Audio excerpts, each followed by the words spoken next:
Bonjour à tous, je me présente, je suis le docteur Larbani, médecin résident en médecine interne. Nous allons voir ensemble une maladie rare, une maladie complexe, qui est la sarcoïdose. On va commencer par une petite introduction, généralité. Donc on commence par la définition. La sarcoïdose, c'est une maladie inflammatoire systémique, de type granulomatose. Donc c'est une granulomatose systémique qui peut atteindre plusieurs organes à la fois. Le plus souvent, l'éthiopathogénie n'est pas très bien connue. Elle est caractérisée par l'infiltration des organes par une lésion histopathologique, on va dire, plus ou moins caractéristique, qui est le granulome. Le granulome tuberculoïde, son nécrose caseuse. Il faut savoir que la quasi-totalité des organes peuvent être atteints, de son caractère systémique. Et ce qui explique également donc, le polymorphisme des présentations cliniques de cette pathologie. Les organes de prédilection sont le poumon, le système lymphatique, la peau et les yeux, mais c'est essentiellement l'atteinte médiastinopulmonaire qui est de loin la plus fréquente. Elle atteint se voit jusqu'à 90% des cas. Son diagnostic est un diagnostic d'exclusion. Il passe bien sûr par un tableau clinico-radiologique. Il fait également appel à la recherche du granulome tuberculoïde, donc la lésion clé de cette pathologie, et bien sûr par l'élimination des autres diagnostics. On va commencer par un petit rappel historique. Voilà. Il faut savoir que l'une des premières descriptions de la maladie, donc c'était en 1877, par un dermatologue anglais, c'est M.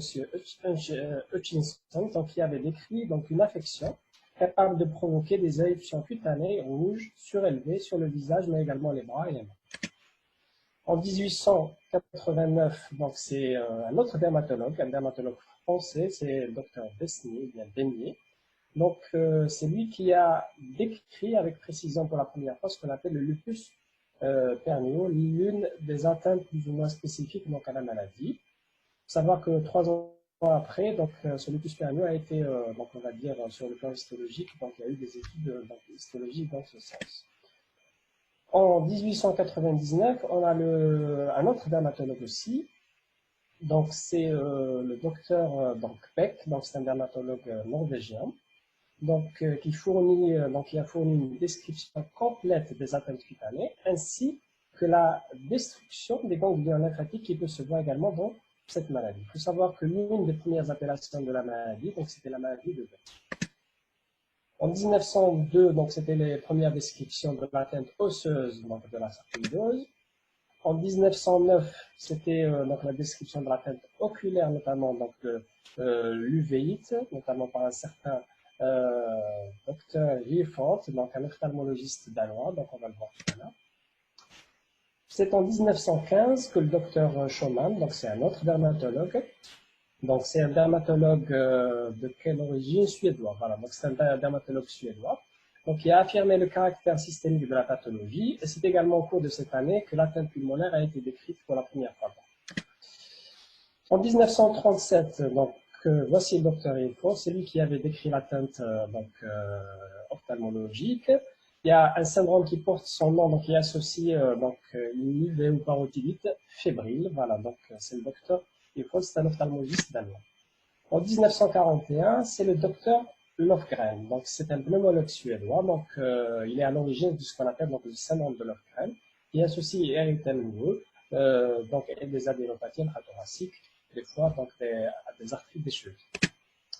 En 1958, c'était la première conférence internationale de la maladie, sur la maladie de sarcoïdose, à Londres. En 1961, c'était aux États-Unis. Il faut savoir que l'une des premières appellations de la maladie, c'était pas la sarcoïdose, mais c'était la maladie de Besnier-Beck-Schomann. Et vous remarquez, d'après ce rappel historique, que les premières descriptions, c'était beaucoup plus des atteintes cutanées. Il l'a considéré initialement comme une maladie de la peau. Or que c'est une maladie systémique, qui peut atteindre tous les organes. Sur le plan épidémiologique, la sarcoïdose est une infection ubiquitaire, c'est-à-dire elle peut se voir dans tous les pays, elle existe partout. C'est une maladie rare, prévalence entre 5 et 20 par 100 000 habitants. L'incidence, elle varie avec l'âge, la race, le sexe et la géographie. Il faut savoir que dans 60% des cas, elle débute entre 25 et 45 ans. Il y a un deuxième pic chez la femme vers 50 ans. C'est une pathologie rarement à 15 ans et après 60 ans. Le sexe ratio est pratiquement de 1, donc plus ou moins une légère prédominance féminine. Elle est 3 fois plus fréquente chez les sujets de race noire et elle est plus sévère chez ces sujets. L'obésité peut être donc un facteur de risque de la sarcoïdose. Les formes familiales. Donc, il faut savoir que la sarcoïdose est habituellement donc une maladie sporadique, mais des formes familiales existent. Ça peut aller jusqu'à 8% des cas.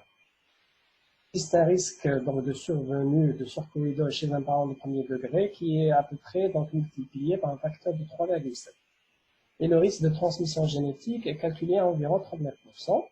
Bien sûr, il n'y a pas que les facteurs génétiques, il y a aussi donc, des facteurs environnementaux qui interviennent. Il faut savoir que la sarcoïdose donc, est probablement une maladie polygénique et ne relève de ce fait pas d'une consultation donc, en conseil génétique.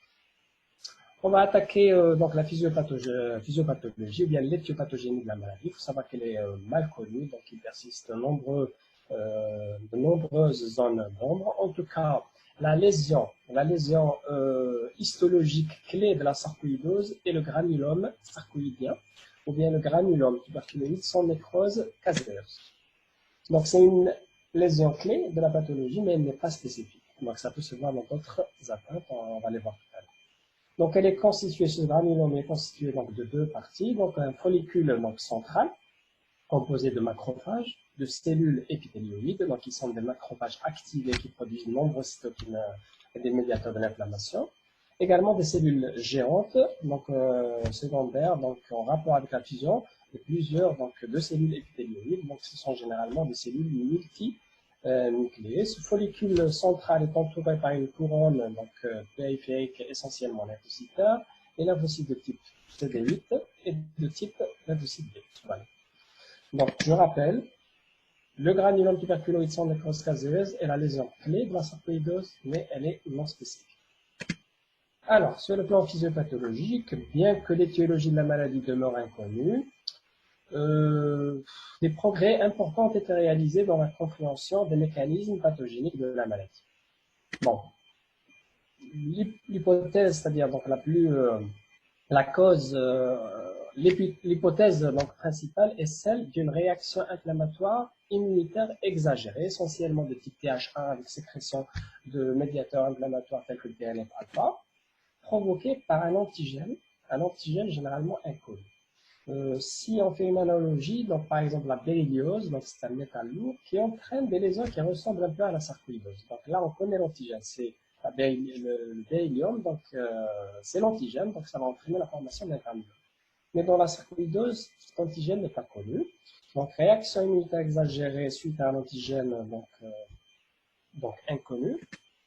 Chez un sujet généralement prédisposé, donc avec facteurs génétiques, donc ce qui peut se comprendre devant la présence de formes familiales, la prédominance ethnique et la présence de certains haplotypes HLA. Et bien sûr, donc devant, probablement, il y a des facteurs donc, environnementaux qui influencent également donc, la maladie, tels que la variabilité saisonnière, certains pathogènes donc, également, ainsi que l'inhalation de nanoparticules.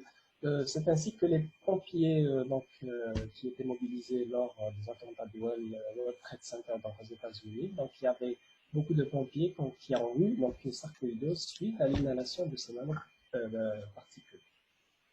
Alors, donc, si je résume donc, cette physiopathologie au niveau pulmonaire, donc essentiellement donc, 3 étapes. L'alvéolite lymphocytaire, donc c'est l'afflux des cellules inflammatoires donc, au site donc, où il y a cet antigène donc, inconnu et la constitution du granulome. La phase granulomateuse, donc c'est ce granulome donc, qui devient donc, actif et sécrète des médiateurs inflammatoires mais également des enzymes telles que l'enzyme de conversion et également donc, la 1-alpha-hydroxylase qui va donner donc va être responsable de l'hypercalciurie donc de l'hypercalcémie. Et enfin, la fibrose, il faut savoir que la fibrose, elle se voit dans les stades avancés, dans les évolutions chroniques et dans les stades défavorables. Donc, le plan de ce cours, donc, il y a plusieurs chapitres qu'on va étudier. Donc, ça va commencer par les circonstances diagnostiques. Puis, on va étudier la sarcoïdose médiastinopulmonaire de par sa fréquence, puis les sarcoïdoses extrapulmonaires. Puis, progressivement, donc, on va passer par le diagnostic, le traitement et le suivi. Alors, donc, on va commencer par les circonstances diagnostiques. Les circonstances de découverte. Il faut savoir que dans pratiquement la moitié des cas, la sarcoïdose est découverte lors d'un examen radiologique systématique. C'est-à-dire dans pratiquement la moitié des cas, c'est une pathologie qui est asymptomatique. Et dans l'autre moitié des cas, donc elle est symptomatique. C'est généralement des signes respiratoires dans 19% des cas. Il peut s'agir également de signes généraux, du syndrome de l'off-carène, on va le voir tout à l'heure, d'arthralgie, de signes cutanés, oculaires et d'hypercalcémie, et d'autres manifestations qu'on va détailler par la suite. Donc, dans ce tableau, il résume ce que je viens de dire, donc les principales circonstances donc, de découverte de la maladie. Donc, si on parle de la sarcoïdose, il faut évoquer le retard diagnostique. Effectivement, 50% des patients vont consulter en moyenne 4 médecins successifs avant que le diagnostic ne soit posé. Et environ 30% des cas, le délai entre l'apparition des symptômes et le diagnostic dépasse 6 mois. Donc, la sarcoïdose, je vais anticiper un peu, c'est une pathologie, généralement, qui a souvent un pronostic favorable, une maladie bénigne, on va dire. Mais avec un retard diagnostique de 6 mois, donc devant des localisations particulières ou bien des formes graves, ça peut être vraiment lourd de conséquences. Donc il existe des symptômes qui augmentent le délai, c'est-à-dire le délai diagnostique, qui vont errer le diagnostic, tels que les symptômes respiratoires, donc qui sont peu spécifiques, ça peut être donc le tout, généralement voilà une toux, donc ça peut être confondu avec donc une manifestation allergique, un asthme ou bien une bronchite chronique. Donc, des manifestations rares également qui ne font pas penser directement au diagnostic de sarcoïdose. Tout ça, généralement, donc, il augmente le délai diagnostique. À l'opposé, on a des symptômes qui peuvent raccourcir le délai diagnostique de fait qu'ils soient plus ou moins spécifiques ou bien qui orientent plus facilement vers la maladie, tels que l'atteinte cutanée, on va le voir tout à l'heure, notamment le lupus pernio, et certains syndromes qu'on va étudier également par la suite. Alors, pour la localisation de la sarcoïdose, donc on a dit c'est une granulomatose systémique, donc on peut atteindre pratiquement tous les organes. Voilà, donc à peu près les pourcentages donc, selon donc, l'organe atteint, et on remarque rapidement que l'atteinte médiastinopulmonaire est de loin, donc la plus fréquente.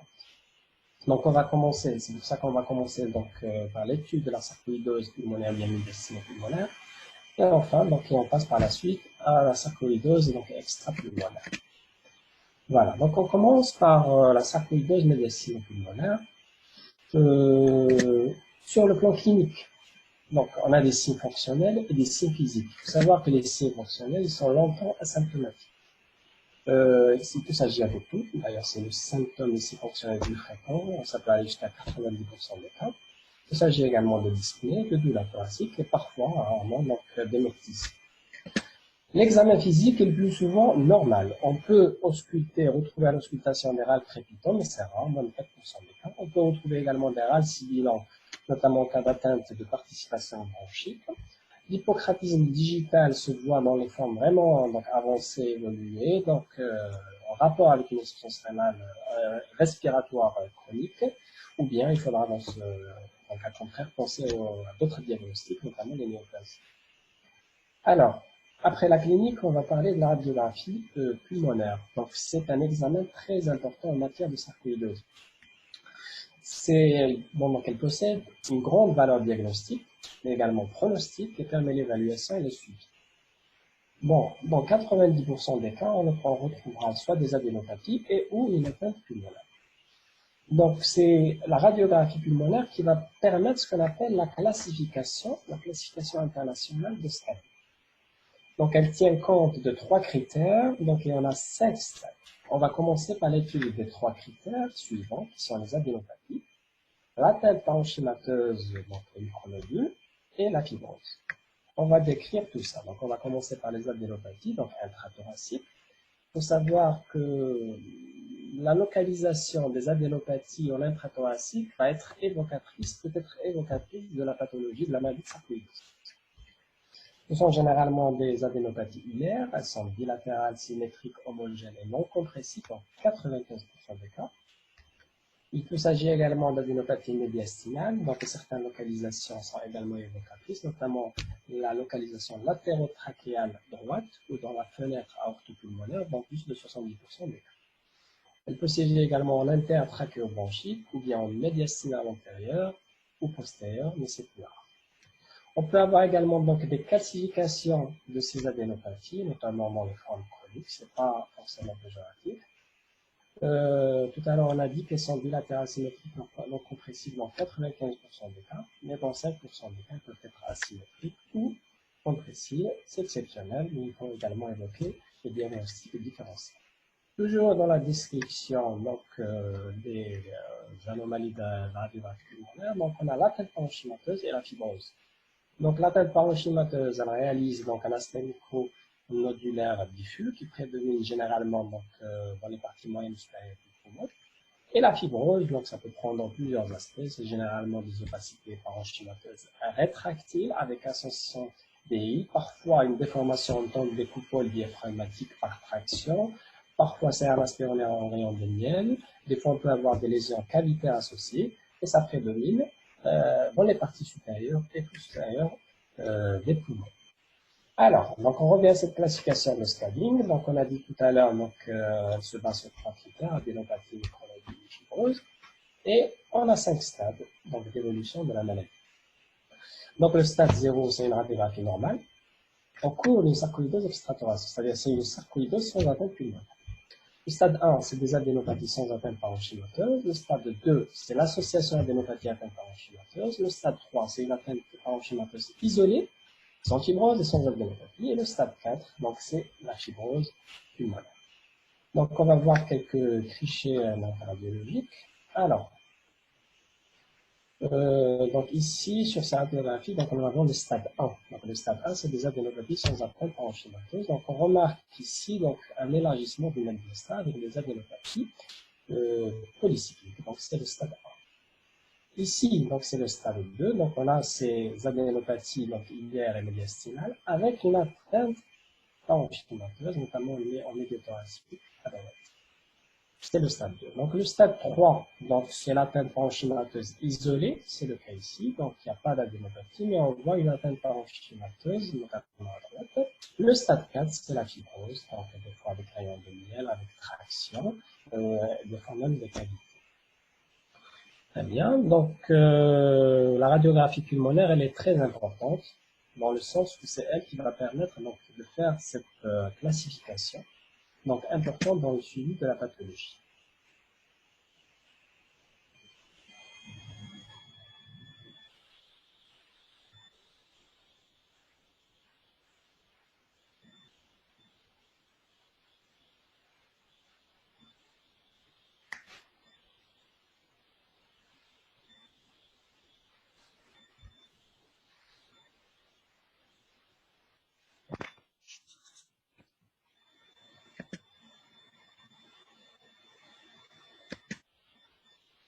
Alors, donc, on a dans la sarcoïdose, donc on a ce qu'on appelle le contraste entre l'importance de l'atteinte radiologique et la discrétion de la symptomatologie.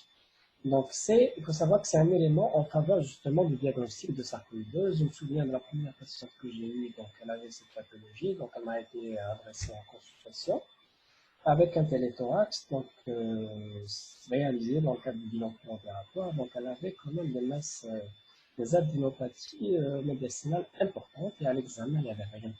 Aucun signe fonctionnel, rien à l'auscultation. Il faut savoir que ce contraste entre des images radiologiques parfois impressionnantes et un examen tout à fait normal, c'est un élément en faveur du diagnostic de la sarcoïdose. Donc, après la radiographie pulmonaire, donc on va passer au scanner thoracique haute résolution. Il faut savoir que c'est un examen important. Il n'est pas pratiqué systématiquement, du moins, notamment pour les stades 1, plus ou moins les stades 2 typiques. Bon, mais vous allez voir tout à l'heure que tellement on a peur des diagnostics différentiels, on a souvent tendance à faire quand même cet examen. Donc, il est plus sensible, bien sûr, que le cliché standard pour analyser les anomalies, notamment les lésions alimentaires de distribution. Il faut savoir qu'il ne modifie pas la classification en 5 stades. qui repose toujours sur le téléthorax. Donc la classification du scanning, donc c'est une classification sur le téléthorax, et non pas sur le scanner. Donc on va étudier donc, le tableau typique au scanner et voir les autres lésions qu'on peut avoir également au scanner. Alors, le tableau typique, généralement c'est l'association d'adénopathie médiasto-hilaire bilatérale. Donc les caractères de ces adénopathies, on les a vus sur le radiographie pulmonaire, c'est toujours les mêmes, symétriques, homogènement compressibles, à des micronodules de distribution périlymphatique. Très important. Donc il faut savoir que le granulome sarcoïdien, donc selon l'organe atteint, donc il va occuper donc, un espace, c'est-à-dire qui peut le caractériser. Et sur le plan pulmonaire, c'est cette distribution périlymphatique qui est quand même évocatrice de la sarcoïdose. Alors, qu'est-ce que ça veut dire périlymphatique? Ce sont des micronodules qui suivent les trajets lymphatiques qui se retrouvent le long des axes péribroncho-vasculaires et notamment également le long des fissures. On peut avoir également le signe du collier de perles et le signe de la galaxie, on va le voir tout à l'heure. Il faut savoir que la sarcoïdose est une cause de pneumopathie interstitielle diffuse. Donc on va voir quelques images. Donc, micronodule donc, périlymphatique. Voilà, donc on a cette distribution ici, donc il y a des flèches, donc on suit donc, la cissure, donc distribution donc, périlymphatique. On a aussi le signe de la galaxie, des fois donc il y a une confluence de ces micronodules pour réaliser ce qu'on appelle le signe de la galaxie.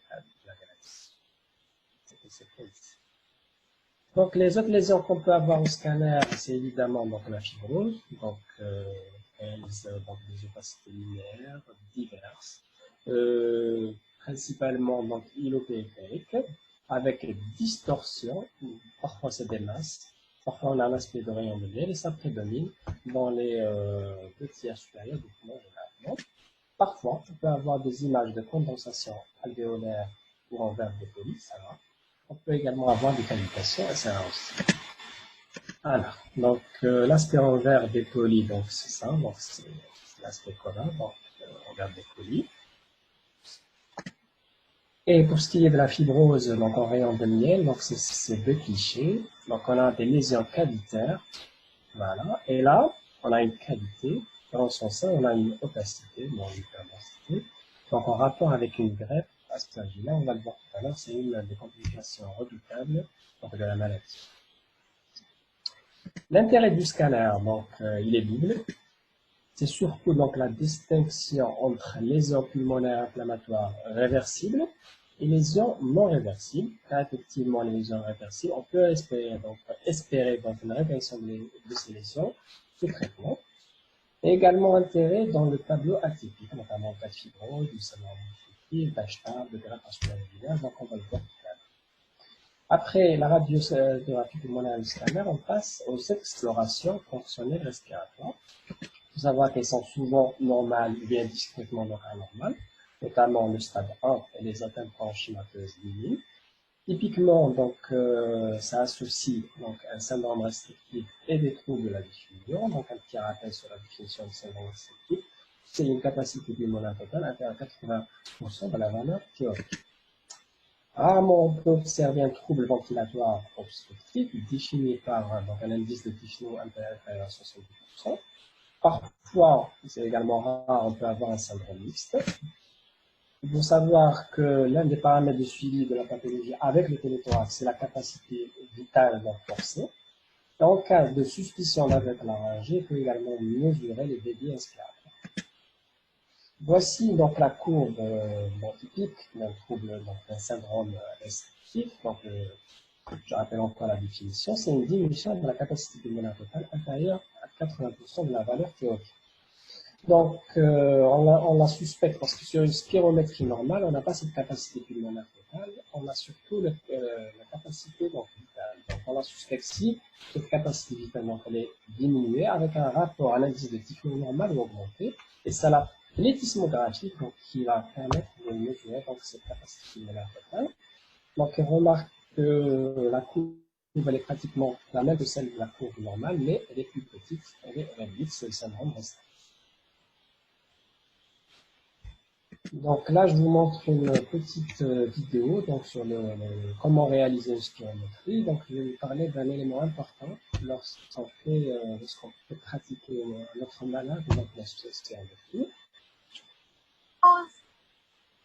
Il y a un accent québécois. Boucher le nez.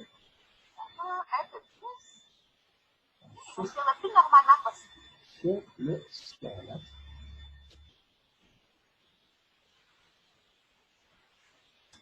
Et là, il faut encourager le malade. Respiration normale, puis, à un moment donné,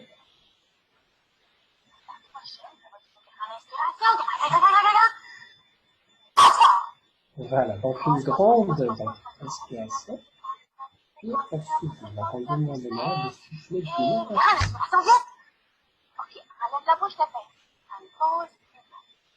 Bon, c'est très important d'encourager le malade lorsqu'il fait sa spirométrie. C'est très important. D'ailleurs, généralement, on fait plusieurs spirométries, une, deux, voire trois, et on prend la moyenne bien, généralement, on va la montre la moyenne bien. Donc, c'est très important lorsque votre malade fait cette spirométrie, il faut lui expliquer, bien lui expliquer, il faut l'encourager à faire, donc, à souffler le maximum et de la manière la plus, on va dire, forte possible. Donc, cela, c'est capacité. Alors, après la spirométrie, donc on a la DLCO, les gaz du sang. Donc la DLCO, donc elle est pratiquement abaissée dans 60% des cas. Soit c'est la fibrose, donc c'est l'atteinte de la membrane capillaire, soit c'est la HTAB, donc c'est une coliose.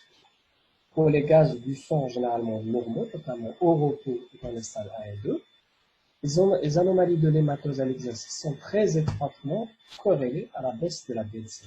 Voilà. On a également toujours dans l'évaluation fonctionnelle respiratoire, on a le test de marche de 6 minutes, l'épreuve d'effort sur papier ou bien R2C. Le test de marche de 6 minutes, donc il est surtout utile dans la dyspnée persistante. On doit rechercher une désaturation ou bien une réduction du parcours de marche. Et en cas d'anomalie du test de marche de 6 minutes, donc on doit penser, c'est-à-dire on doit suspecter une HTAC, une hypertension artérielle pulmonaire.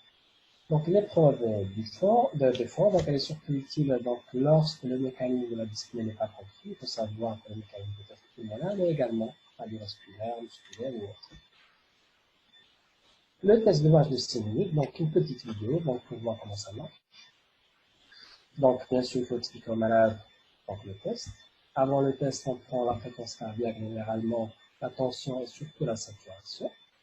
Il nous faut un parcours d'environ 30 mètres, donc 30 à 50 mètres, avec 2 balises pour faire le tour. Donc le malade va marcher pendant 6 minutes, donc à un rythme, on va dire, maximum d'activité, c'est-à-dire marche rapide. Et si le malade est fatigué, il peut faire une pause, mais il faut la mentionner. Donc on mentionne combien de pauses et la durée de chaque.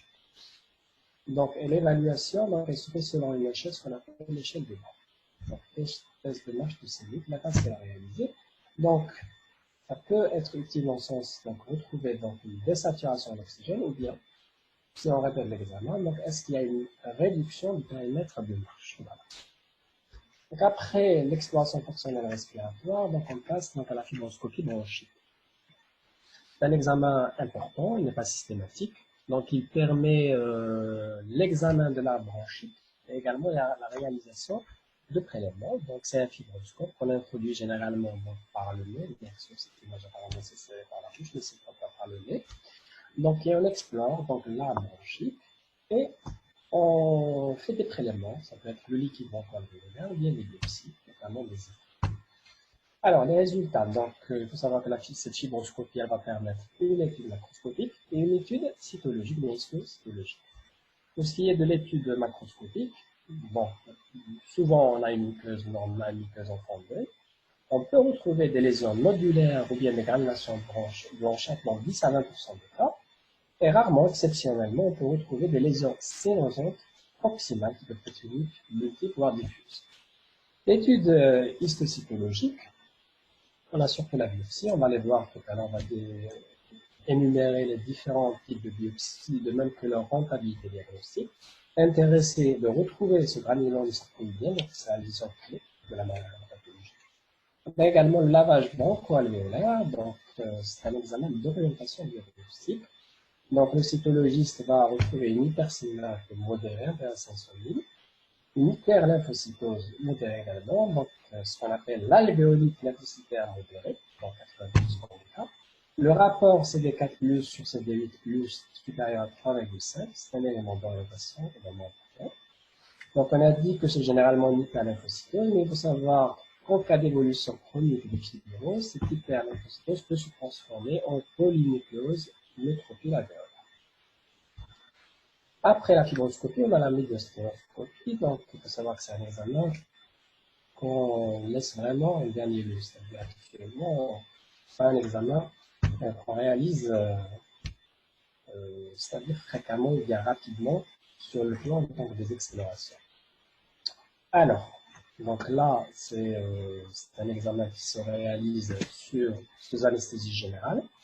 Donc voici donc, le médiasténoscope, voilà, et on passe par le cou, donc la fourchette sternale. Il faut savoir que c'est un examen qui apporte 100% de cas diagnostic, parce qu'on prélève directement la démopathie.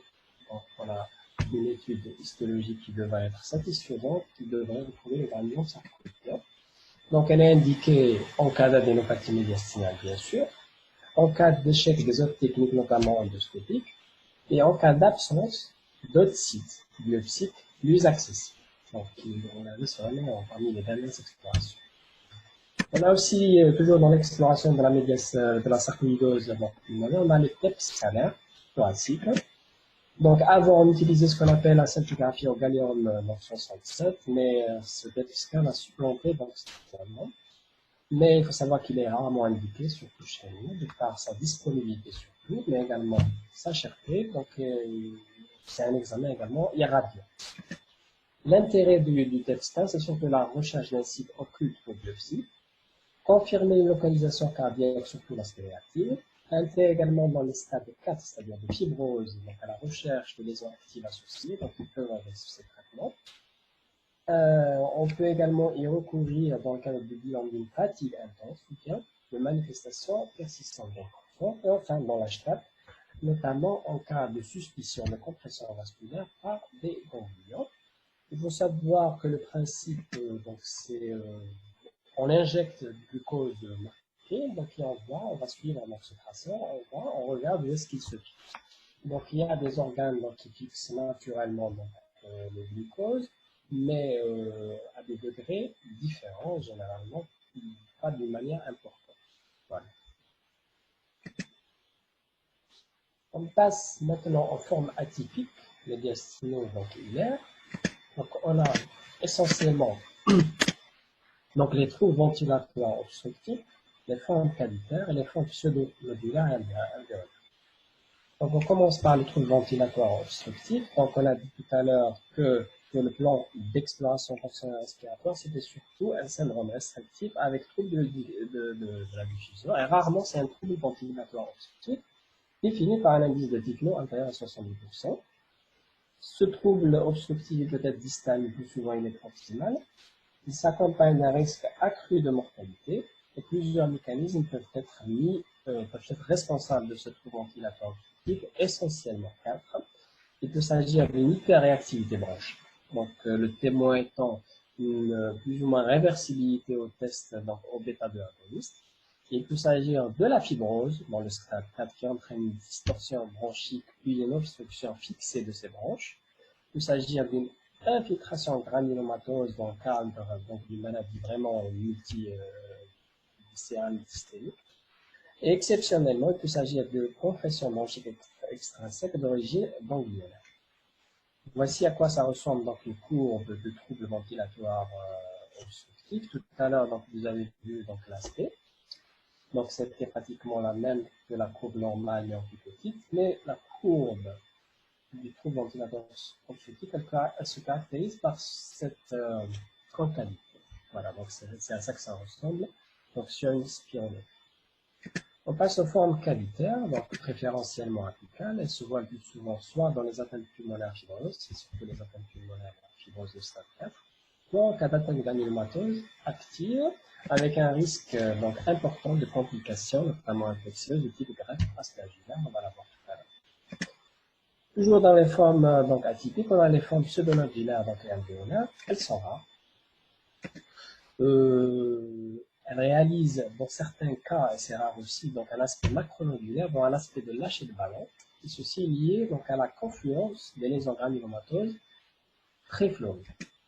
Donc la confluence de ces granulomes peut aussi donc mimer des opacités alvéolaires de présentation aiguë de type pneumopathie, mais qui peuvent réagir spontanément ou bien donc s'excaver. Les principales complications donc de la sarcoïdose médiastinée pulmonaire. On a surtout la fibrose, l'hypertension artérielle pulmonaire et la greffe aspergillare. On commence par la fibrose. Donc la fibrose, elle correspond au stade 4 radiographique de la maladie. Elle peut se voir dès le début de la maladie, donc dans 5,4% des cas, c'est un retard diagnostique, est-ce que c'est une évolution rapide de la maladie. Sinon, la plupart du temps, elle s'installe au cours de l'évolution. Elle peut s'associer donc à des lésions actives, dans ce cas l'intérêt du TEP-scan, parce que ces lésions réversibles, donc ces lésions donc actives peuvent être réversibles au traitement. Il faut savoir que c'est la principale cause de mortalité, soit par insuffisance respiratoire terminale, une HTA, une surinfection, diapneumothorax, une octizimase. L'hypertension artérielle pulmonaire, donc comme complication également, de type précapillaire essentiellement, définie par une pression artérielle pulmonaire moyenne au repos lors d'un cathétérisme cardiaque droit supérieur à 25 mmHg. Donc, elle concerne 1 à 6% de l'ensemble des patients, surtout les hommes et surtout les stades avancés. Le dépistage de cette complication se fait l'échodoppler cardiaque, notamment devant une pression artérielle, donc une PAPS donc élevée, donc sur le flux, donc insuffisance trachéophilienne. Des signes évocateurs de cet HTAP donc, peuvent exister également, tels que la dyspnée, notamment une dyspnée persistante, des signes d'insuffisance cardiaque en cas de décompensation, un souffle buté, un éclat de bédofoïde pulmonaire, une diminution donc isolée, disproportionnée du rapport capacité vitale donc, sur BLCO supérieur à 1,4 ou à 1,5, une désaturation en test de marche de 6 minutes, donc à 80%, et sur le scanner, un rapport diamètre de l'artère pulmonaire sur le diamètre de la haute supérieure à 1 est également évocateur de cet HTAP. Toujours dans les complications, on passe à la greffe aspergillare. Donc, c'est une complication grave. Elle se voit essentiellement dans les stades 4, donc les stades avancés de fibrose.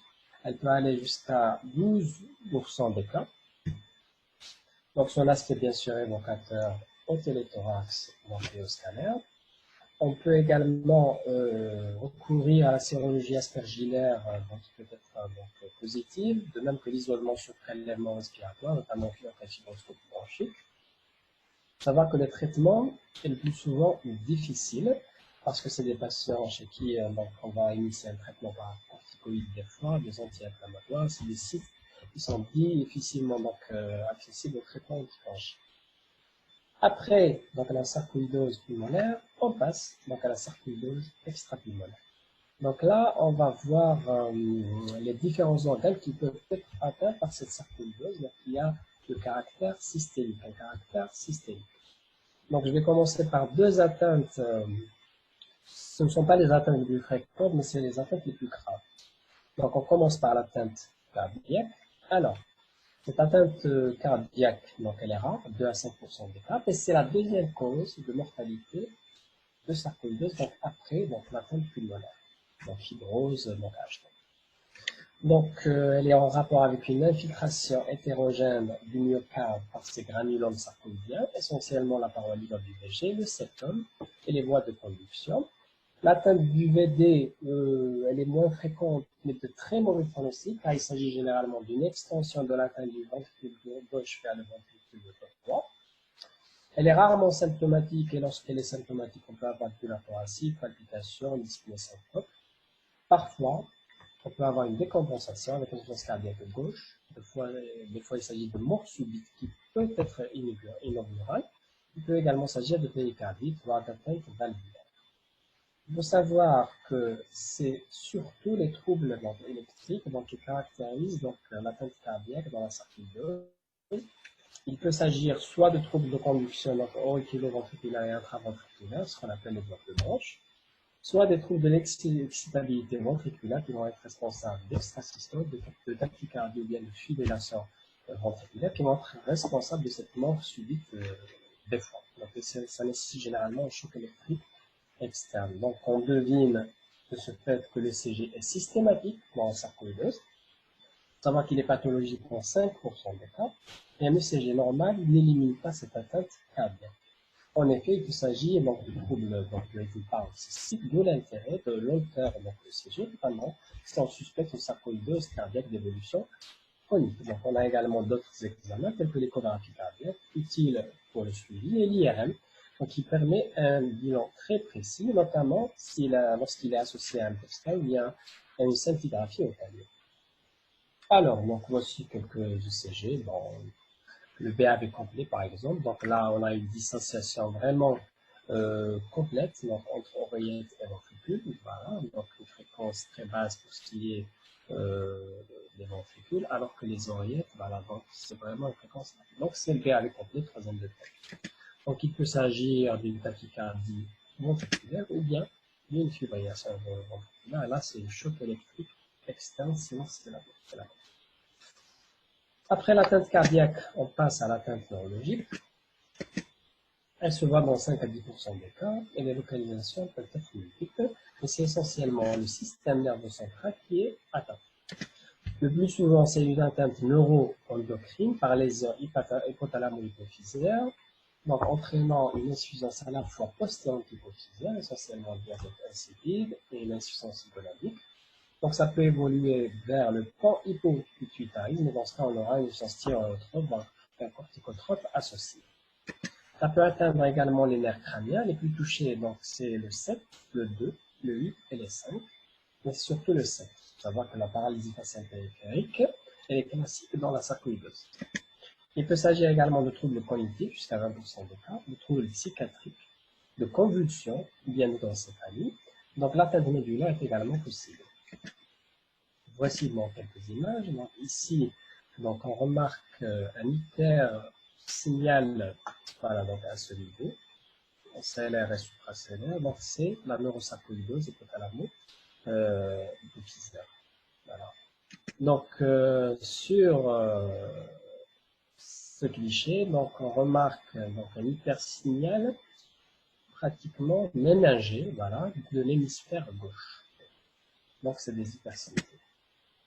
Les autres atteintes sur le plan neurologique qu'on peut avoir, donc le système nerveux périphérique, ce sont des neuropathies périphériques souvent sensitivo-motrices. Il peut s'agir de mononeuropathies multiplex, en particulier du nerf cubital et du nerf sciatique-externe. Parfois, c'est une atteinte des petites fibres nerveuses, donc associant douleur, dysesthésie et atteinte du système nerveux autonome.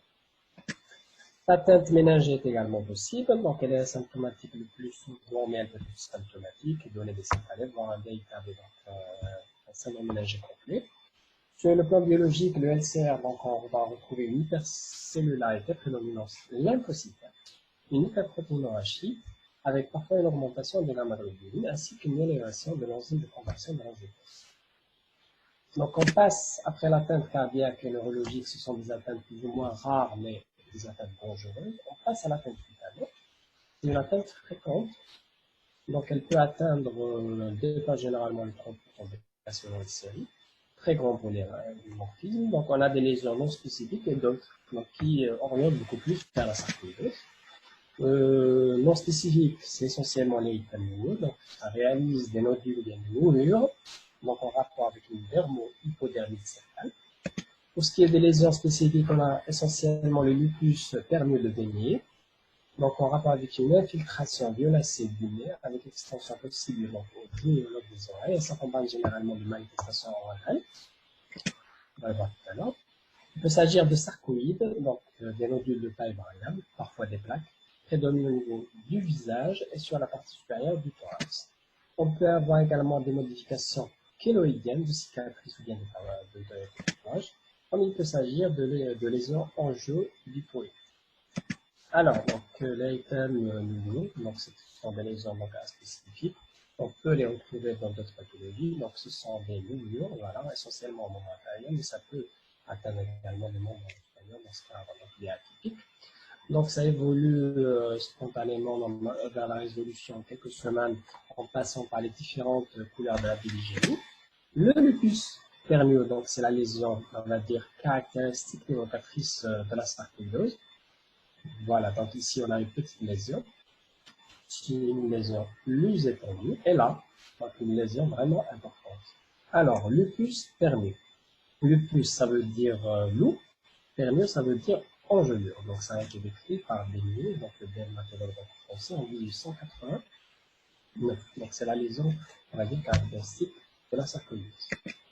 Alors, les sarcoïdes, donc ça ressemble à ça. Donc ça peut prendre la forme de plaque ou bien de nodules. On peut également avoir des lésions qui peuvent se greffer sur des cicatrices, comme c'est le cas sur cette photo, voire sur des tatouages ou bien des soins, donc par exemple chez cette femme, donc esthétique. Donc après l'atteinte cutanée donc, qui est fréquente, on a une autre atteinte fréquente, c'est l'atteinte oculaire. Elle peut se voir, elle se voit généralement dans 15 à 30% des cas, et ça peut atteindre 50% des cas selon les séries, dans certaines séries. Elle peut être inaugurale dans 20% des cas, mais elle peut précéder de plusieurs années les manifestations pulmonaires. L'atteinte, elle peut être symptomatique, généralement c'est un œil rouge, douloureux, plus ou moins accompagné d'une baisse de l'acuité visuelle. Elle peut être asymptomatique, et là, ça peut être très dangereux, car on peut passer à côté. C'est pour ça que l'examen ophtalmologique doit être systématique, même s'il n'y a aucune symptomatologie. Alors, donc l'atteinte oculaire, la sarcoïdose, elle peut pratiquement atteindre tous les compartiments de l'œil et de l'orbite, c'est-à-dire que tous les éléments du système oculaire, mais c'est essentiellement l'uvéite, donc qui est l'atteinte la plus fréquente. Elle peut être le plus souvent antérieure, mais également postérieure. Elle peut être intermédiaire également. Des fois, c'est une fois. Voilà. Donc l'uvéite antérieure, donc on a dit que c'est la plus fréquente des uvéites. Elle peut être aiguë ou bien chronique, mais surtout chronique, uni ou bilatérale. Elle peut se compliquer de synéchie, voire d'hypertonie, donc donner un glaucome. C'est une uvéite antérieure souvent granulomateuse, donc c'est la première cause d'uvéite antérieure granulomateuse. Donc cette définition n'est pas histologique, mais elle se fait à la lampe apparente à la présence de ce qu'on appelle les précipités rétrodesmotiques, donc en graisse de mouton, parfois associés à des nodules aériens caractéristiques, mais non pathognomoniques. Alors, donc je vais vous montrer tout ça. Donc c'est ça. Donc c'est sur cette image. Donc on a des petites ponctuations donc au niveau. Voilà, donc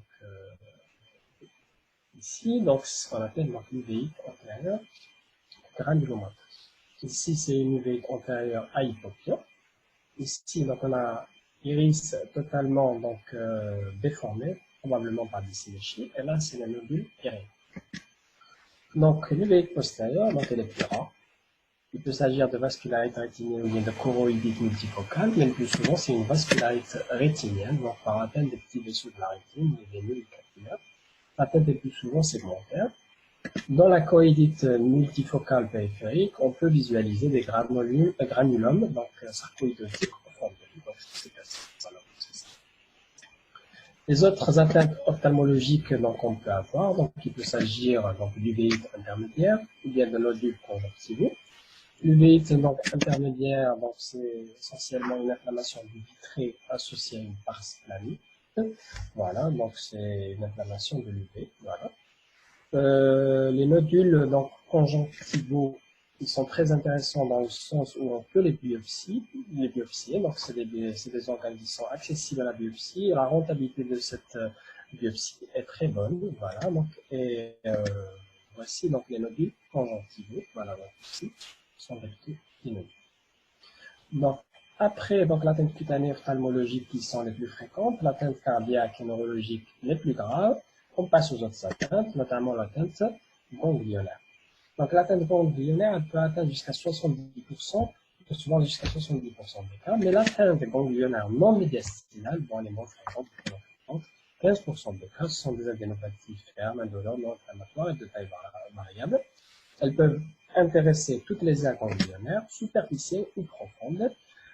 profondément abdominale mésentérique, superficielle, donc c'est toutes donc les artères ganglionnaires superficielles. On a ce qu'on appelle les ganglions épitrochléens, il faut toujours les rechercher.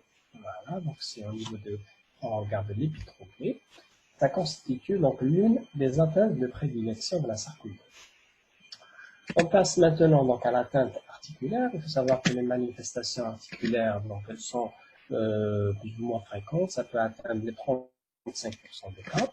Il s'agit qu'elles sont rarement inaugurales, donc ou révélatrices, hormis dans le cas du syndrome de l'Octane, on va voir tout à l'heure. Il s'agit plus souvent d'arthralgie, rarement d'arthrite, et ça atteint généralement les grosses articulations, notamment les deux chevilles. Rarement c'est une polyarthrite, et l'atteinte est plus souvent symétrique, fugace, migratrice. On peut avoir une destruction, mais c'est rare, c'est exceptionnel, c'est généralement dans les lésions chroniques, l'évolution donc chronique.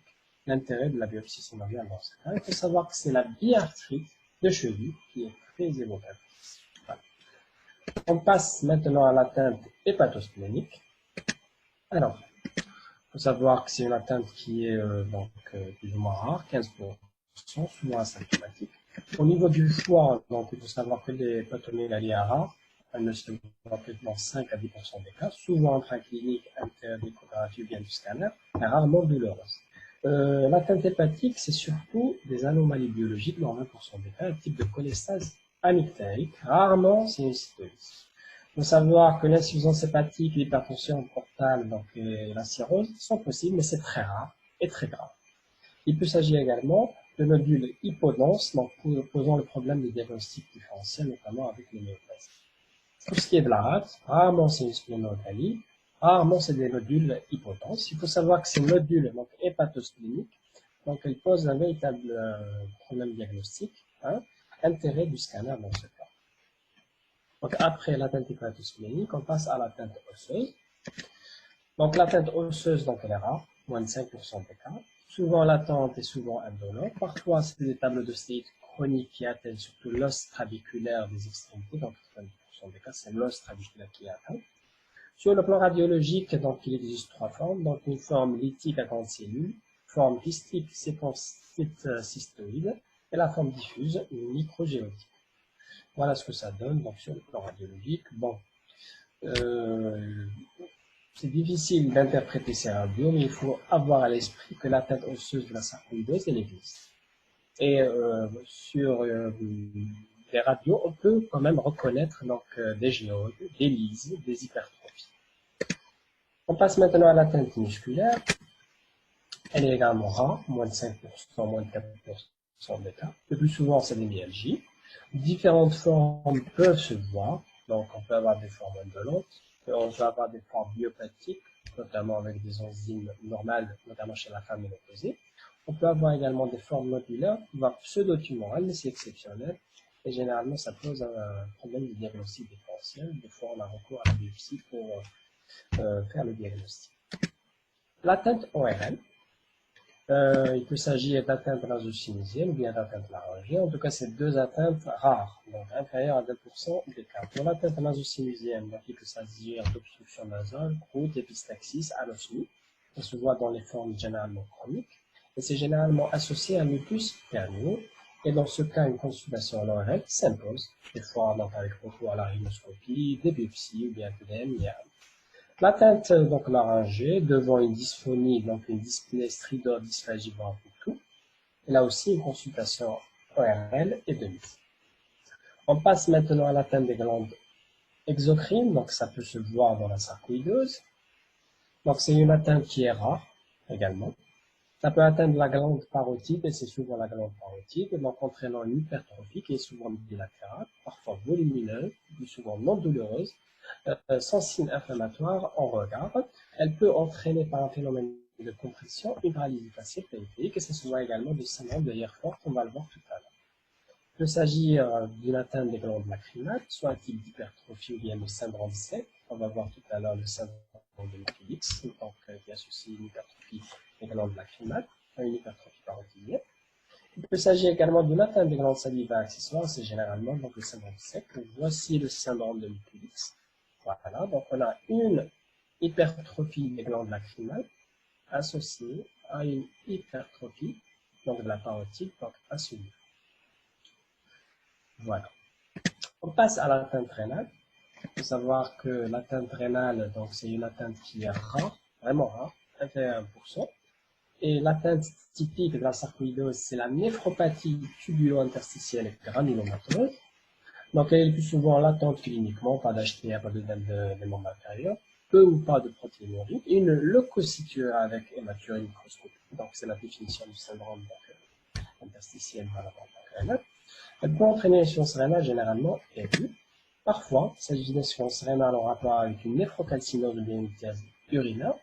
On peut avoir également un aspect pseudo-tumoral, donc avec qui peut même de diagnostic différencié. On passe maintenant aux signes généraux, qui sont généralement fréquents dans la sarcoïdose. Donc c'est essentiellement l'asthénie, ça peut se voir jusqu'à 70% des cas. Il faut savoir qu'il existe une multitude de mécanismes qui peuvent être responsables de cette asthénie, en passant par exemple par l'activité de la sarcoïdose elle-même, par l'atteinte viscérale donc sévère, ça peut être secondaire au traitement par exemple du corticoïde, ou bien en rapport avec des troubles donc, biologiques ou associés au NV par des traitements. Ça peut être également secondaire à un trouble du sommeil, en tout cas une multitude de mécanismes. Donc, il faut toujours évaluer cette asthénie. On a ce qu'on appelle le FAS, Fatigue Assessment Scale. Donc, c'est un score qui permet justement de quantifier cette asthénie. Donc, c'est un questionnaire donc, qui associé, donc, qui passe par 10 questions avec 5 possibilités de réponse. Donc, on a 10 questions. Voilà, donc 5 possibilités de réponse, jamais, parfois, régulièrement, souvent, toujours. Donc, on réunit, donc on fait le total des points, donc et on peut classer donc, notre asthénie de léger à modéré à sévère, et on peut suivre surtout donc l'évolution de cette asthénie. Toujours dans les signes généraux, lorsqu'on appelle bien sûr l'amaigrissement et la fièvre. L'amaigrissement, ça se voit surtout dans le syndrome de Löfgren, ou bien dans les formes multiviscérales. Et la fièvre, elle est rare, mais ça peut se voir dans le syndrome de Löfgren. Le syndrome de Hilford, donc UV ou parotidite fébrile, ou bien en cas d'atteinte hépatique ou bien rénale. Alors, donc on a vu la sarcoïdose pulmonaire, la sarcoïdose extrapulmonaire. Les autres manifestations extrapulmonaires qu'on peut avoir, c'est pratiquement tous les organes. C'est une maladie systémique, elle peut atteindre tous les organes, donc on peut avoir une atteinte de la moelle, de l'appareil digestif, génito-urinaire, voire d'autres atteintes. Mais elles sont rares. Donc, après la sarcoïdose pulmonaire extrapulmonaire, on va voir rapidement donc, les syndromes et les formes graves. Tout ce qui est des syndromes, donc on a 4 syndromes qui sont à connaître, le syndrome de Löfgren, le syndrome de Hilford, Mikulicz et le syndrome parasarcoïdien. Donc, les 3 premiers, on les a pratiquement expliqués lors des précédentes slides. On commence par le syndrome de Löfgren. Il faut savoir que c'est l'association d'adénopathie intra-thoracicaire avec soit un érythème nouveau, notamment chez la femme, ou bien une biarthrite des chevilles, notamment chez l'homme. Dans certains cours ou bien certaines sources, donc vous allez trouver ce qu'on appelle les critères Favela. Des fois, il peut vous dire qu'il faut avoir tous ces critères, donc ils sont au nombre de 6. Mais bon, en médecine, il faut jamais dire jamais, il faut jamais dire toujours. Lorsqu'on a tous ces critères, c'est bien. Et sinon, adénopathie du érythème, on est dans le syndrome de Löfgren. Favela, donc c'est fièvre, arthralgie, VS accéléré, érythème nouveau, adénopathie hilaire, allergique et bactérie. Donc, le syndrome de Hilford, donc c'est l'association de 3 signes, donc une UVO parotidite bilatérale fébrile, avec une paralysie faciale ou d'un autre nerf crânien, avec une méningite lymphocytaire acétique. On a le syndrome de Mikulicz, donc c'est l'association de 2 signes, une hypertrophie de la glande parotide et une hypertrophie des glandes lacrymales. On passe maintenant au 4e syndrome, donc le syndrome parasarcoïdien. Bon, c'est un ensemble de signes d'inconfort persistant. Ce sont des manifestations accompagnant la maladie, mais non causées directement par les granulomes. Si on peut faire une analogie, ça ressemble à la patraquerie bruxellienne. Voilà, des fois, c'est pas le gène de la brucellose, mais c'est des séquelles, on va dire, de brucellose, qu'on appelle la patraquerie bruxellienne, ou bien le syndrome ici parasarcoïdien par rapport à la sarcoïdose. Bon, c'est généralement une neuropathie des petites fibres avec douleur d'hystesthésie. Il peut s'agir de troubles cognitifs, de dépression, de syndrome magique, voire de fatigue intense. Les formes sévères et graves, on les a vues donc, lorsqu'on a détaillé les différentes atteintes de la sarcoïdose. On va faire un petit rappel, surtout donc, l'atteinte pulmonaire, cardiaque et neurologique, en passant par l'HTAP, le trouble ventilatoire obstructif, etc. On passe maintenant aux explorations. Les explorations, on les a également vues lors des différentes atteintes. Donc là, on va voir ce qui reste en exploration.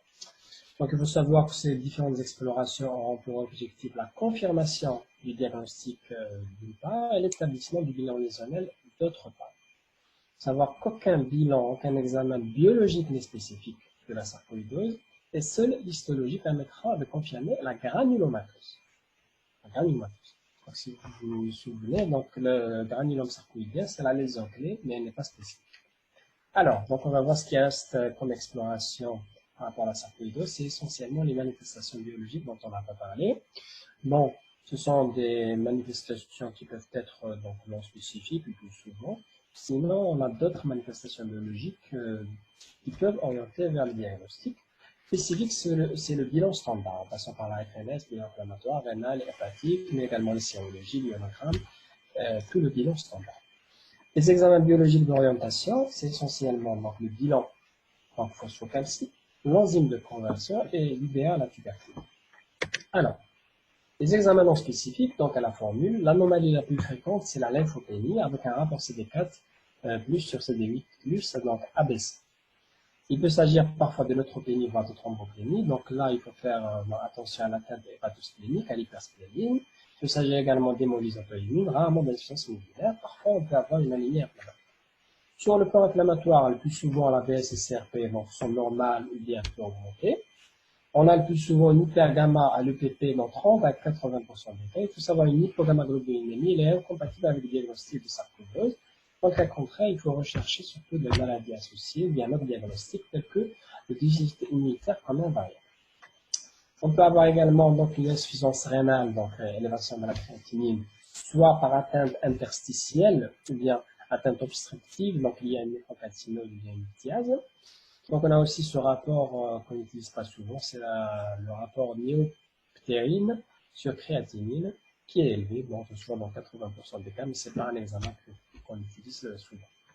Sur le plan hépatique, c'est surtout la cholestase anéctérique dans 20-30% des cas, rarement, exceptionnellement, une cytolyse. Donc on passe maintenant aux examens biologiques d'orientation.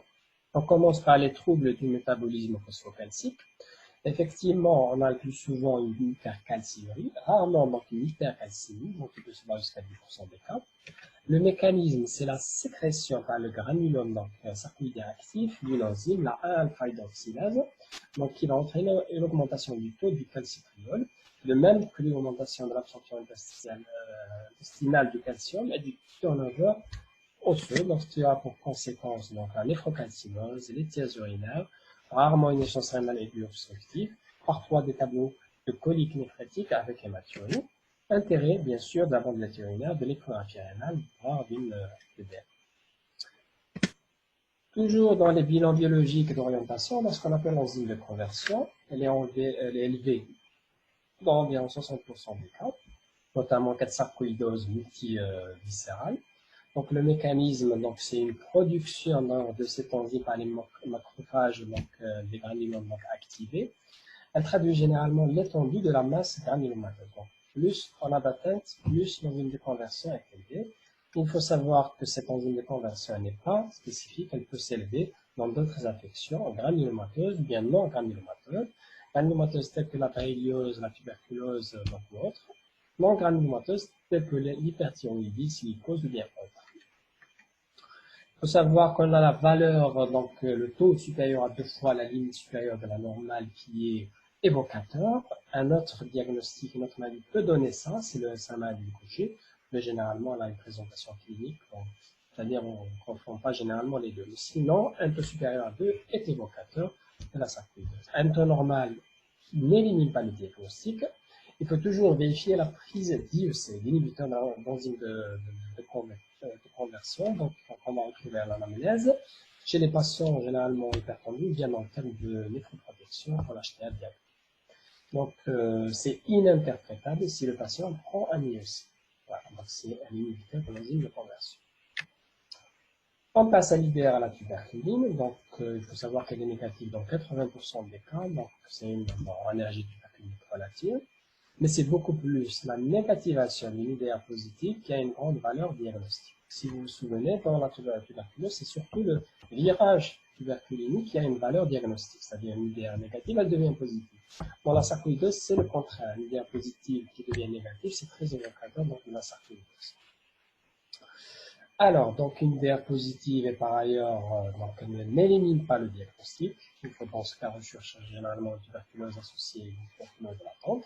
Le quantiférant est habituellement donc négatif. Bon, je vais parler un peu de la technique. Donc, ça consiste donc à injecter par voie intradermique à la face antérieure de l'avant-bras une dose de 0,1 cc de solution tuberculinique. Donc, la lecture elle va se faire à la 48e et 72e heure en mesurant non pas donc l'érythème, mais l'induration. Donc, c'est l'induration qu'on mesure. Donc, les résultats c'est l'induration, voilà, donc là vous voyez l'érythème, mais c'est cette induration qu'il faut mesurer. Donc, positive, donc si elle est supérieure à 10 mm chez l'adulte et l'enfant non vacciné, donc on parle de DCG. Positive, si elle est supérieure à 15 mm chez l'enfant avec cicatrice vaccinale, donc le DCG. En cas de virage tuberculinique, donc il y a négatif, il y a positif, bien une réaction fictémulaire, ça oriente beaucoup plus vers la tuberculose. L'IDR est dite négative si elle est inférieure à 5, voilà, donc à 5 mm. En cas d'absence de réaction, on parle d'allergie. Voilà, ça évoque la sarcoïdose. Mais c'est surtout donc l'IDR positif qui devient négatif, ça évoque beaucoup plus donc la sarcoïdose. Donc après les explorations, donc on passe donc à la stratégie diagnostique. Donc elle passe par un trépied. Voilà. Donc on a la présentation clinique radiologique évocatrice, mais ce n'est pas toujours le cas. Ça passe surtout par la mise en évidence du granulome et par l'élimination des autres causes de granulomatose. Donc, on commence par les tableaux cliniques radiologiques donc typiques. Bon, c'est pas toujours le cas. Donc, il peut s'agir d'adénopathie hilaire, donc médiastino-hilaire, donc bilatérale, non compressive, symétrique. Il peut s'agir d'un syndrome de Hirschhorn. Il peut s'agir d'une PID chronodulaire de distribution PI-lymphatique, intérêt du scanner. Comme il peut s'agir d'un lupus pernicieux, ces éléments, ces atteintes, donc, sont plus ou moins typiques et orientent vers la sarcoïdose. Voilà. Donc, mais c'est surtout la recherche du granulome donc, qui est importante. Donc, il faut toujours, donc elle est souvent nécessaire à commenter, notamment en cas de tableau atypique. Et si une solution thérapeutique donc s'impose ou doit s'imposer. Elle est parfois non recommandée, notamment dans le syndrome de l'orphérin, donc pas de nécessité de faire une biopsie, parfois même dans les stades 1 latents, ou parfois même dans les stades avancés, dans le sens où il faut éviter un acharnement excessif. Donc, il existe plusieurs sites de prélèvement biopsique, donc ils doivent être hiérarchisés selon le caractère plus ou moins invasif, la rentabilité diagnostique, mais également l'accessibilité de ces sites. Donc, voici les différents sites de prélèvement, donc, à la recherche de ce granulome. En premier lieu, ce sont surtout les sites superficiels facilement accessibles, notamment les lésions cutanées, excepté l'érythème qui n'est pas une lésion spécifique. Il peut s'agir d'adénopathie périphérique ou bien de nodules conjonctivaux. Donc, c'est les premiers sites donc à rechercher. En cas de négativité de ces sites ou bien d'absence d'atteinte dans ces sites, on passe à l'endoscopie bronchique, donc avec LPR et culture, mais surtout avec des biopsies étagées, notamment des œstrons proximaux, donc au moins 6. Elles sont positives dans 30 à 100% des cas, donc il y a une grande variabilité quand même. Donc on peut également toujours à la fibroscopie réaliser des biopsies des cytoponctions transbronchiques et conjugées. Et il y a aussi ce qu'on appelle la cryobiopsie transbronchique, nouvelle technique, donc encore meilleure. En cas de négativité de tout ça, donc on passe à la biopsie des glandes salivaires accessoires. Donc je l'ai mis en couleur parce que c'est une biopsie qu'on fait vraiment en première intention dans le service, notamment en médecine interne, parce que tout simplement elle est facile donc à réaliser. Mais vous remarquerez donc la faible rentabilité n'est que de 40% des cas, donc c'est pour ça qu'elle est laissée donc en cas de négativité. Il peut s'agir également de biopsie hépatique, possibilité 70%, mais pas de spécificité. C'est surtout en cas de perturbation dans le bilan hépatique qu'on va la faire. On peut également recourir donc à des prélèvements orientés par le PEP-scan, lorsqu'on a accès au PEP-scan. Après ça, on a les biopsies transthoraciques scanoguidées. Et si on ne peut pas la faire, ou bien si c'est négatif, on passe aux biopsies chirurgicales, des adénopathies médiastinales par médiastinoscopie, ou bien une biopsie chirurgicale du poumon par toracectomie, ou bien par vidéo chirurgie. Alors, pour ce qui est de la rentabilité des prélèvements, donc elle est vraiment variable. Donc, voilà, ça peut aller de 100% par rapport à la peau et les adénopathies périphériques, conjonctives, donc des fois c'est moins. Là, c'est 40 à 60%, 40% par la biopsie des glandes salivaires accessoires, autant de réalisation facile. Donc, voici une vidéo justement de la biopsie des glandes salivaires accessoires, donc on la fait souvent en médecine interne. Voilà. Donc, ça consiste à faire une petite incision au niveau généralement de la lèvre inférieure, avec un disque et après une anesthésie locale. Voilà, donc il y a ce qu'on appelle des paquets glandulaires, bien des pelotons glandulaires, donc on va retirer à l'aide d'une pince, donc on va découper, voilà.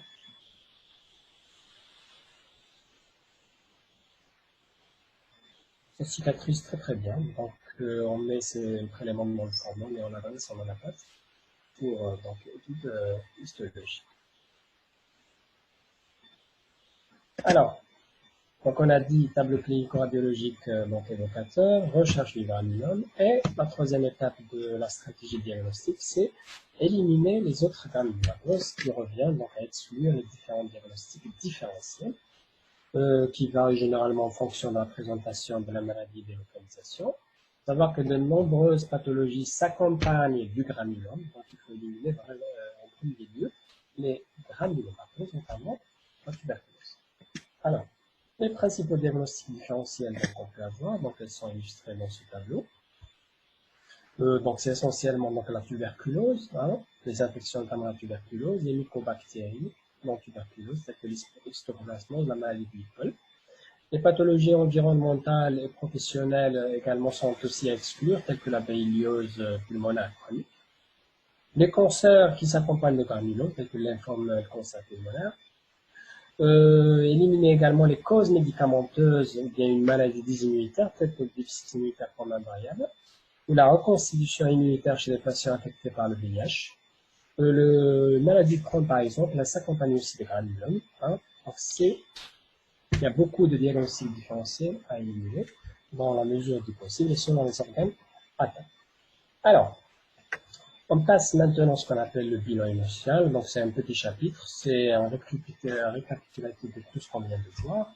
Le bilan initial, il passe bien sûr par l'interrogatoire, l'examen physique, les examens biologiques, les examens morphologiques. Et on a pratiquement vu tout ça dans le cours des précédentes slides. Donc, ce tableau, donc, il illustre donc bien ce bilan initial. Le bilan à réaliser lors du diagnostic de sarcoïdose. Il s'attache surtout donc à rassembler des arguments contre un diagnostic différentiel et à rechercher une localisation fréquente potentiellement sévère et ou asymptomatique et à confirmer une atteinte d'organes, bien sûr par la recherche de ce fameux donc, granulome. Voilà. 8e chapitre, donc c'est l'évolution et le pronostic. L'évolution. Il faut savoir donc qu'on distingue des formes d'évolution courtes ou bien aiguës, donc des formes qui évoluent depuis moins de 2 ans, il y en a qui disent moins de 5 ans, des formes chroniques ou bien persistantes au-delà de 5 ans. Il existe des facteurs prédictifs d'une résolution rapide, tels que le syndrome de Longterme, l'UVT du stade à un certain haplotype, ainsi que des facteurs prédictifs d'une évolution chronique, notamment l'âge de début inférieur à 40 ans, la peau noire, certaines atteintes extrapolatiques, notamment cardiaques, neurologiques, graves ou autres. Le lupus pernio donc, est une atteinte de mauvais pronostic. Voilà. Pour ce qui est du pronostic, il est bien sûr en fonction du stade, des localisations et de la réactivité. La sarcoïdose est une maladie dans 70% des cas qui est une maladie bénigne, donc d'évolution spontanément favorable. Il faut savoir que dans la moitié des cas, elle régresse spontanément en 2 ans. Les séquelles peuvent se voir jusqu'à 20% des cas, notamment la fibrose de la cécité, atteinte donc non traitée et puis la non traitée. Le décès se voit dans 1 à 5% des cas, c'est surtout l'atteinte pulmonaire par fibrose du VIH et l'atteinte cardiaque qui sont les premières causes de décès. Alors, donc on a ce tableau, donc donc il montre le pourcentage de guérison selon le stade radiologique. Et plus, donc on se rapproche du stade 4, plus la guérison elle est pratiquement impossible. 0% pour le stade 4, jusqu'à 90% pour le stade 3. On passe au chapitre du traitement. Alors, les principes généraux. Il faut savoir que plus de la moitié des patients auront une évolution spontanément favorable avec guérison sans traitement, généralement pour les 2 ans. Donc le traitement il n'est pas systématique. Et lorsqu'on met un traitement, il faut savoir que c'est un traitement purement suspensif et non curatif. Donc il va inhiber uniquement la réaction granulomateuse. Il faut savoir que les corticoïdes sont la pierre angulaire du traitement et les rechutes sont fréquentes, notamment à l'arrêt du traitement et des fois même lors de la dégradation, notamment des corticoïdes. Les objectifs et les armes thérapeutiques, c'est quoi le but du traitement? C'est d'obtenir une rémission rapide et durable, ou pourquoi pas une guérison, éviter les récidives et les séquelles, et également un épargne dans un but d'épargne cortisonique, on va voir tout à l'heure. Les moyens, on a l'abstention thérapeutique, des fois c'est un traitement immédiat, voire différé. Donc l'abstention thérapeutique est une option, un choix dans la sarcoïdose, selon bien sûr le type d'atteinte, on va le voir tout à l'heure, selon les indications. Corticoïdes, pierre angulaire du traitement, on a les immunomodulateurs, les immunosuppresseurs, la biothérapie, les anti-TNF alpha, et bien sûr d'autres traitements, notamment symptomatiques et spécifiques d'organes atteints. Alors, on va commencer par les corticoïdes. Donc, par voie locale ou systémique. Par voie locale, notamment, il faut savoir que les traitements locaux doivent être privilégiés dans les atteintes cutanées, par dermocorticoïdes, mais également dans les uveites antérieures. On peut également recourir aux infiltrations intra-articulaires en cas d'arthrite. Et pour ce qui est de la toux, pour ce qui est de la corticothérapie inhalée, donc elle est discutée dans les camps pulmonaires, ne relevant pas d'une corticothérapie systémique. Surtout quand la toux est présente, sèche, gênante, persistante. Pour ce qui est de la voie systémique, c'est surtout pour les atteintes plus ou moins graves. Donc il faut savoir qu'il n'y a pas de consensus sur la dose initiale. Ça peut aller de 1 tiers jusqu'à 1 mg kg jour, mais le plus souvent, donc c'est 0,7 mg kg. Exceptionnellement précédé par des bolus dans les atteintes graves. Pas de consensus sur la durée également, mais ça tourne généralement autour de 12 mois, voire un peu plus. Il faut savoir qu'actuellement, donc, la tendance est vers la réduction de la durée d'une corticothérapie. Donc d'ailleurs, les anglo-saxons, les américains, ils utilisent des schémas plus courts, mais au risque d'avoir des rechutes plus importantes. Mais chez nous, donc en France, c'est généralement 12 mois, voire un peu plus. Pas de consensus également sur les modalités de décroissance. Bon, chacun sa sauce, mais généralement, donc, le but, c'est de faire un sevrage complet ou bien de laisser une petite dose de corticoïdes de 12 à 12 mois, voire un peu plus. Les effets indésirables, donc on les connaît tous, c'est la prise de poids, c'est l'HTA, c'est le diabète, c'est l'ostéoporose, c'est même des troubles psychiatriques. Les corticoïdes, dans les corticoïdes, on donne généralement des adjuvants de la corticothérapie, et là, il faut faire attention. Notamment la supplémentation en vitamine D et la supplémentation en calcium, elles sont les deux proscrites, tout simplement, dans la sarcoïdose, on peut avoir une hypercalcémie, et la vitamine D également. Donc, pas de supplémentation en vitamine D et pas de supplémentation en calcium. Deuxième traitement après les corticoïdes, donc c'est l'hydroxychloroquine, 200 mg 3 fois par jour. Intérêt surtout dans les atteintes cutanées modérées, arthralgie, arthrite, voire en cas d'hypercalcémie modérée. Les effets indésirables, c'est surtout ophtalmologiques, donc et digestifs. Bon, allongement des fois. Le méthotrexate, il faut savoir que c'est l'immunosuppresseur, donc on utilise en deuxième intention, donc le plus souvent, le plus fréquemment. La dose, bon, ça peut aller de 10 à 20 mg par semaine, avec un délai d'action plus ou moins long, de 2 à 8 mois. Donc, il est surtout efficace, intérêt dans les atteintes pulmonaires extrapulmonaires, notamment cutanées, oculaires, cardiaques, en séquelles musculaires. Et bien sûr, on a des effets indésirables, tels que la pneumopathie d'hypersensibilité, hépatopathie, infection, etc. Un autre immunosuppresseur qui est l'azathioprine, on utilise moins que le méthotrexate, donc à la posologie de 2 à 3 mg kg jour. Intérêt, c'est donc bien sûr un cortisonique, qui est un traitement également de deuxième ligne comme le méthotrexate. Il faut faire attention donc, à l'association allopurinol, donc contre-indiqué. Et les effets indésirables, c'est surtout des cytopénies et la tête hépatique. Le cyclophosphamide, donc c'est un traitement lourd qu'on réserve généralement en forme grave, notamment cardiaque et neurologique, et certaines formes également pulmonaires d'évolution rapide, à la posologie de 600 à 750 mg par mètre carré par mois au niveau. Les effets indésirables principaux, c'est la cystite hémorragique. C'est pour ça qu'on l'associe généralement à notre traitement qui est le MESNA. Les anti-TNF-alpha, donc c'est la biothérapie, essentiellement deux molécules, donc infliximab et adalimumab. L'infliximab 3 à 5 mg kilo, donc S0, S2, S6, puis toutes les 6 à 8 semaines. Donc S, c'est semaine. Donc J0, 2 semaines après, 4 semaines après, puis toutes les 8 semaines. Intérêt, donc, il peut être utilisé d'emblée dans certaines thérapies, plus ou moins, c'est-à-dire on discute cyclophosphamide anti-TNF-alpha selon l'atteinte. Par exemple, dans les atteintes oculaires, actuellement, on privilégie beaucoup plus les anti-TNF-alpha, mais dans les atteintes neurologiques, voilà, on peut recourir dans le cyclophosphamide. Les anti-TNF-alpha peuvent servir également de traitement de deuxième, troisième niveau.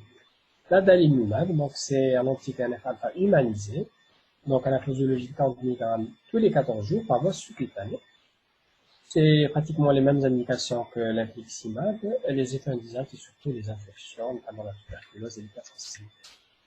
Les autres armes thérapeutiques, donc déjà il y a d'autres traitements, donc tels que la INS, la colchicine, notamment dans le syndrome de Lofgren. Le syndrome de Lofgren, c'est essentiellement l'abstention thérapeutique, mais dans certains cas, par exemple dans les arthrites, on peut donner des INS, la colchicine.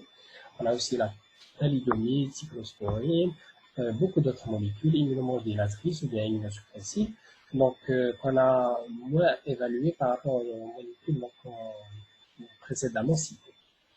Donc il faut également associer un traitement symptomatique et un traitement spécifique d'organes selon l'atteinte, par exemple oxygénothérapie et bronchodilateur pour la pulmonaire, antihypertenseur pulmonaire et aussi bêta-bloquant, antiarythmique en cas d'atteinte cardiaque, c'est-à-dire selon l'organe atteint, on associe un traitement symptomatique et un traitement spécifique de cet organe. La transplantation d'organes est parfois discutée en cas d'atteinte terminale et irréversible, notamment le poumon, le cœur et la côte. L'hygiène de vie, donc très importante en matière de maladies chroniques, de même que l'éducation thérapeutique du malade. Ça passe donc par l'éviction de l'exposition prolongée au soleil. Effectivement, ça peut entraîner une élévation de la vitamine D, donc une hypercalcémie. Les sujets, donc il y a une sarcoïdose, donc généralement une sensibilité donc, au soleil, donc ils doivent se protéger les yeux. Une alimentation saine et équilibrée est importante, de même qu'une activité physique régulière. L'arrêt du tabac et l'éviction de l'exposition à la fumée est importante également. Alors, après les buts, donc les armes, on a les indications. Il faut savoir que le traitement n'est pas systématique et la décision de traiter nécessite généralement de répondre à certaines questions au préalable. Par exemple, le patient est-il symptomatique? Les symptômes peuvent-ils être contrôlés par une thérapeutique locale? Existe-t-il une atteinte d'organes vitaux? Le patient a-t-il une forme chronique de la maladie? A-t-il des contre-indications au traitement? Donc les indications, ça passe essentiellement par les indications respiratoires en traitement systémique et les indications extra-thoraciques ou extra-respiratoires en traitement systémique. Alors, pour ce qui est des indications respiratoires en traitement systématique, donc elles sont illustrées dans ce tableau. Donc on peut traiter, on peut s'abstenir. L'abstention thérapeutique, c'est dans cette partie, donc c'est la première colonne. Là, on a le syndrome de Lofgren, donc abstention thérapeutique devant le syndrome de Lofgren. Il a une petite astérisque ici, voilà, donc un traitement symptomatique par INS et colchicine peut être utile. Sinon, c'est l'abstention thérapeutique. Un stade 1 asymptomatique, on peut également donc abstention thérapeutique, de même que les patients asymptomatiques avec une EFR subnormale. Donc on va voir tout à l'heure, c'est quoi une EFR subnormale. Là où il faut traiter, donc c'est ici, ce sont les stades 2, 3 avec symptômes respiratoires, ou bien avec EFR anormale, ou bien en cas de maladie progressive. Hein? Donc c'est quoi une EFR anormale? C'est des valeurs de capacité vitale forcée inférieure à 65%, DLCO inférieur à 60% de la valeur théorique. Donc une EFR donc subnormale, donc c'est des valeurs supérieures normalement assez rares, mais inférieures donc à la valeur normale. Donc on traite également de façon systématique les troubles ventilatoires donc obstructifs, notamment en cas de compression extrinsèque. mais également le SAD4 avec symptômes respiratoires et ou faire anormal et des signes d'activité granulomateuse persistante.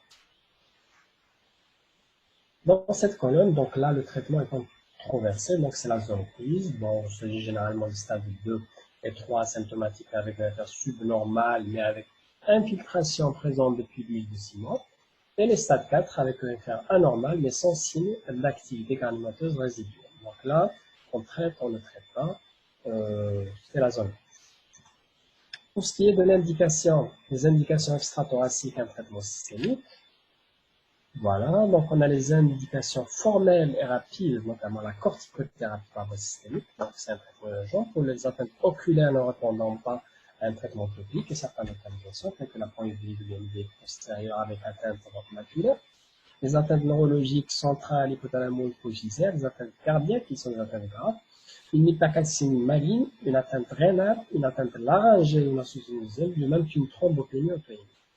Les indications variables, bon là c'est une cholestase chronique, bon les atteintes cutanées, le lupus cutané, les atteintes musculaires et osteoarticulaires, parotidiennes, l'hémomégalie, altération de l'état général, une fatigue intense, donc le syndrome parasarcoïdien, les atteintes également gastriques. Donc là c'est des indications variables qu'on peut donner, on peut ne pas donner selon l'importance des signes. Alors la stratégie thérapeutique, donc c'est en quelques lignes, donc les éléments importants. Donc, toujours garder à l'esprit que la corticoïde, c'est le traitement de première intention. L'hydroxychloroquine peut être tenté en première intention pour, par exemple, une hypercalcémie modérée, ou bien une atteinte pulmonaire récente et modérée. Ou bien on peut l'associer au corticoïde, donc après les doses. Le traitement d'épargne et de mise, surtout si corticodépendance ou bien s'il y a des effets indésirables. Et là, le traitement de deuxième ligne, c'est essentiellement le méthotrexate d'azathioprine, mais beaucoup plus le méthotrexate. En cas d'atteinte grave, d'emblée associée à corticoïde, soit le cyclophosphamide ou bien l'anti-TNF-alpha selon le type d'atteinte. En cas d'échec, donc à la corticothérapie systémique, il faut passer au traitement de deuxième ligne, méthotrexate, surtout azathioprine, voire même les anti-TNF-alpha, donc qui peuvent être utilisés en deuxième ligne. Toujours associé, quand c'est possible, bien sûr, un traitement local, un traitement symptomatique et un traitement spécifique. Donc, tout à l'heure, on a dit que pour le syndrome de local, on peut s'abstenir de traiter comme on peut donner de la colchicine ou bien des ARS. On passe maintenant au dernier chapitre, donc le chapitre du suivi. Donc, ce tableau, il résume à peu près les modalités de suivi. Donc, il faut savoir que les consultations donc, se font à un rythme de 3 à 6 mois. Et à chaque visite, donc, on doit rechercher sur le plan clinique, donc également sur le plan biologique, morphologique, donc des éléments des différentes atteintes, mais également d'éventuelles complications et des effets liés au traitement. Donc, chaque visite, elle doit comprendre une recherche d'effets indésirables liés au traitement, un examen physique complet, une biologie standard, un ECG au moins annuel. Donc, étant donné sa quasi-constance, donc l'atteinte respiratoire doit être systématiquement surveillée, pas seulement par le téléthorax, mais beaucoup plus par les EFR, donc la DLCO. EFR chaque 3 à 6 mois, DLCO chaque 6 mois à 12 mois, voilà. Il faut également rechercher les signes d'HTA, tels que les signes d'urgence cardiaque droite, donc le souffle-dicté ou bien un éclat de B2, et surtout une dyspnée persistante. On peut facilement objectiver par le test donc, de marche, déjà à l'interrogatoire, sinon le test de marche de 6 minutes. Au stade de fibrose, donc il faut guetter les complications, les pousser, qui peuvent résulter pour la moitié des cas d'une exacerbation de la maladie, c'est-à-dire une exacerbation sarcoïdeuse, et pour l'autre moitié des cas, donc des complications, notamment des complications infectieuses telles que la greffe aspergillère. Toujours dans le suivi,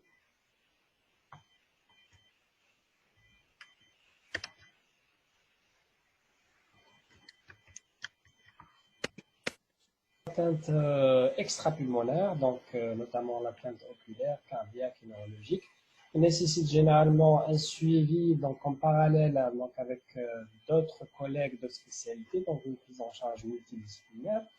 Il faut également rechercher une rechute et parler également de guérison, parce que c'est une pathologie qui peut guérir effectivement. Les rechutes, elles surviennent le plus souvent dans les 2 à 6 mois, qui suivent l'interruption du traitement, parfois donc lors de la dégression vraiment donc des corticoïdes. Elles sont exceptionnelles après 3 ans de recul. La guérison, elle est définie par une rémission stable, totale, sans traitement, pendant au moins 36 mois. Et pour conclure, donc je mets cette image avec toujours une petite allusion à Dr. House. Donc avec cette citation, il dit en gros que la sarcoïdose est un diagnostic d'exclusion.